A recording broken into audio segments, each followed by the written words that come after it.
Bismillahirrahmanirrahim. Assalamu alaikum, girls. Farzana Hassan here. Our next poem is The Express by Stephen Spender. It's a poem with quite deep meanings.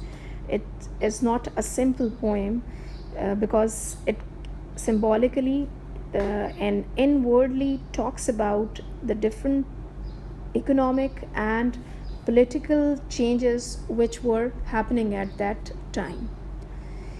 So the poem is simply not just the personification of the train, but it also is a poem on industrial revolution, and it also gives a thought towards communism, which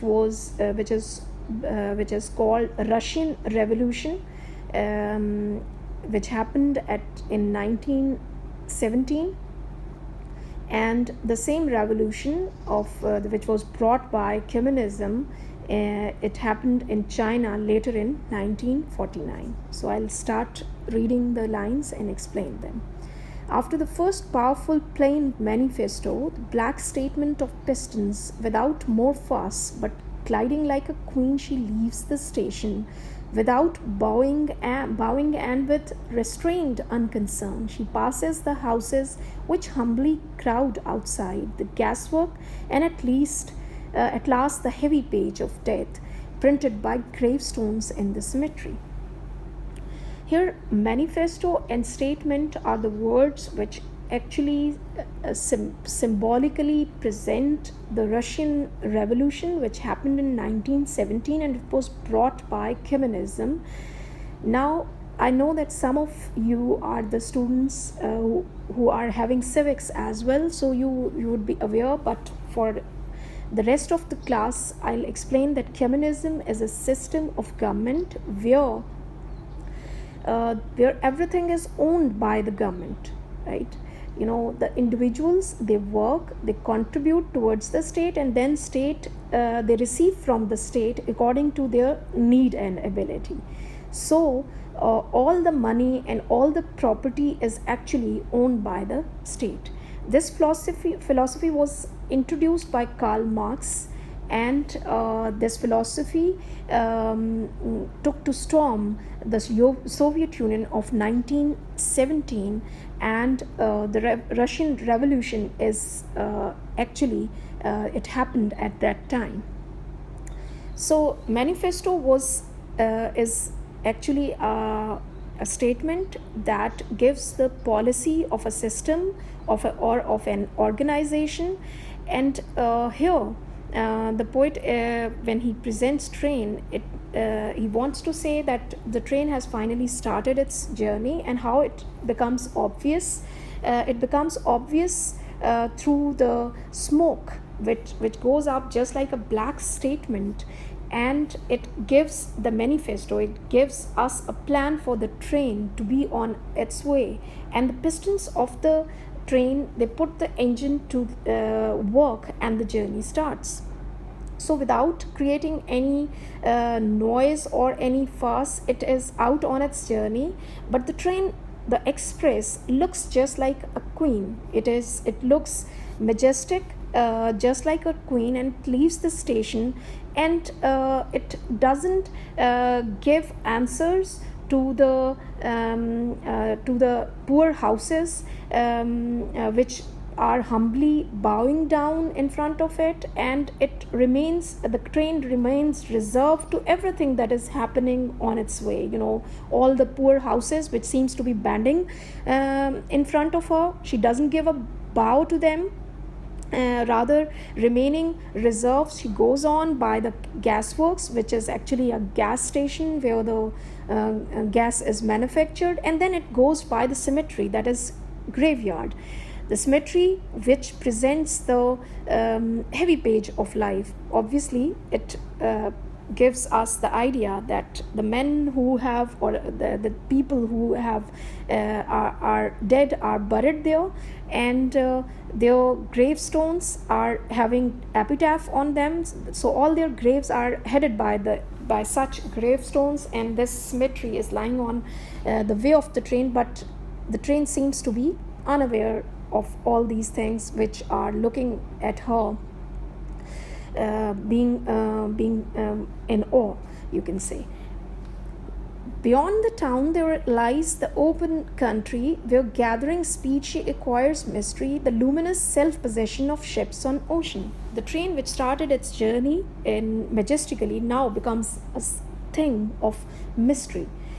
What we find that it goes by the ocean, where the ships are shining on the surface of the ocean, and this train actually looks just like what the poet wants to tell us, is that the train looks like the ocean when it is out of the station majestically. After it looks mysterious, and then it looks just like the ships which shine on ocean, and it seems as if they are aware of their possession, that they possess the entire space which is limitless, the entire space of the ocean. So the train seems to be proud of the fact that she possesses the whole world, because this word stands for the ocean and the train stands for the ships.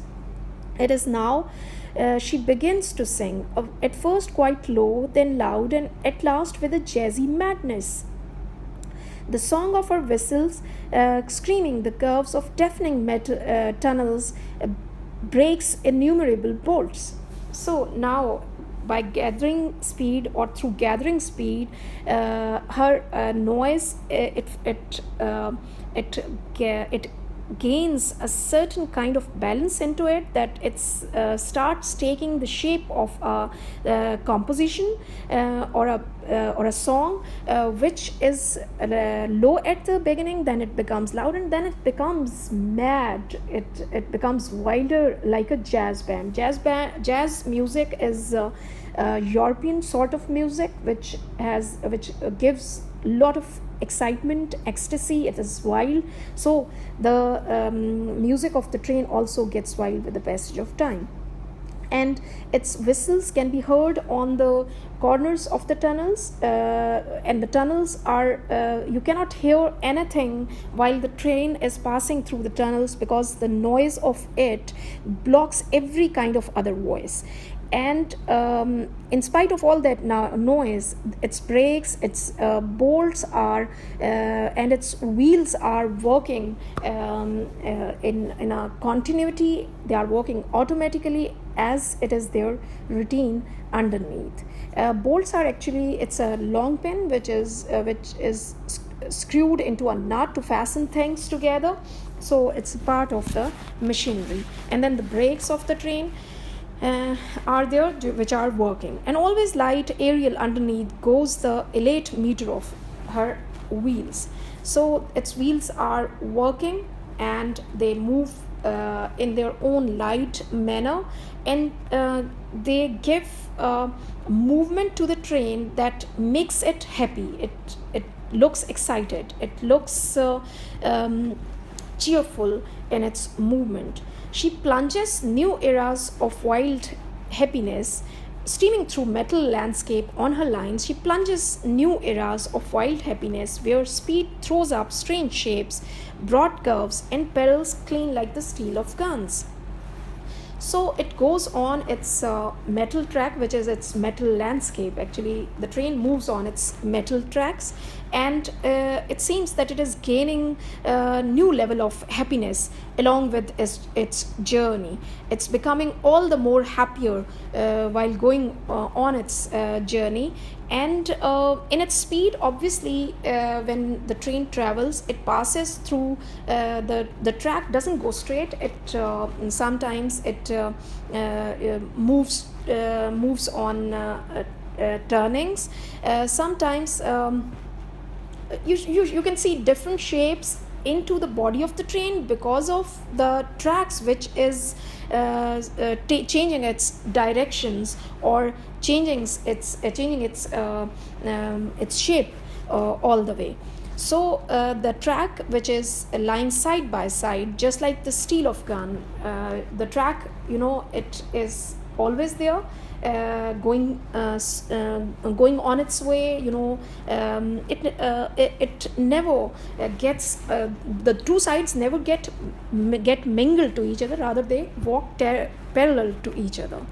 So at last, further than Edinburgh or Rome, beyond the crest of the world, she reaches night, where only a low streamline brightness of phosphorus on the tossing hills is light.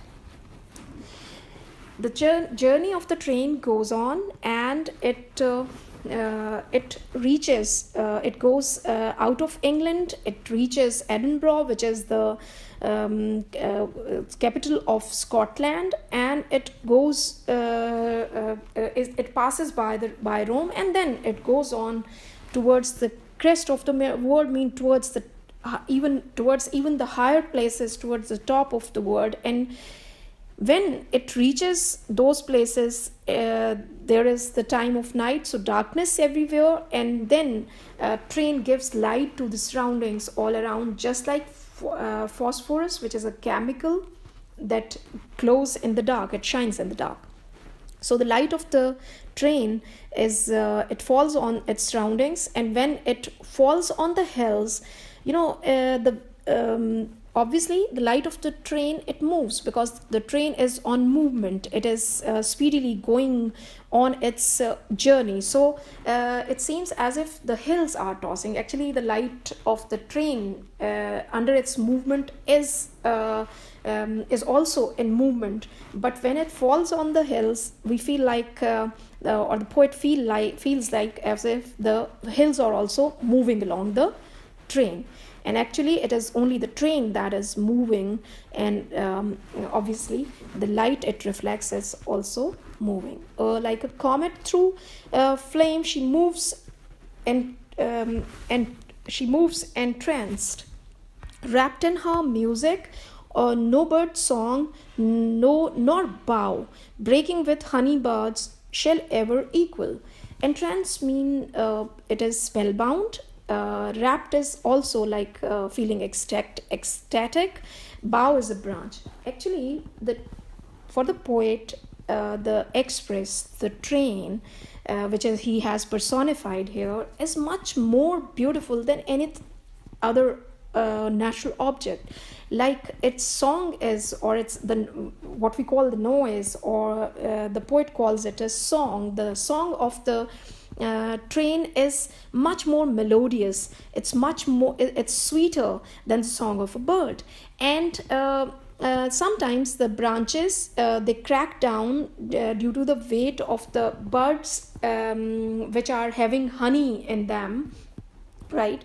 So that cracking sound has been an attraction with the poets throughout the romantic poetry. But here Stephen Spender, who has romanticized the train, which is a sign of the industrial revolution in the world, right? He feels that cracking sound of a branch under the weight of the birds filled with honey, and the song of the bird are when they are compared, their songs and their sounds are compared with the music that is created by the train while being on its way, is the train is sweeter, it is more melodious. So in this way, the poet in this poem has not only personified train, has not only described her majestically and mysteriously and in her wild ecstasy, and the way it goes it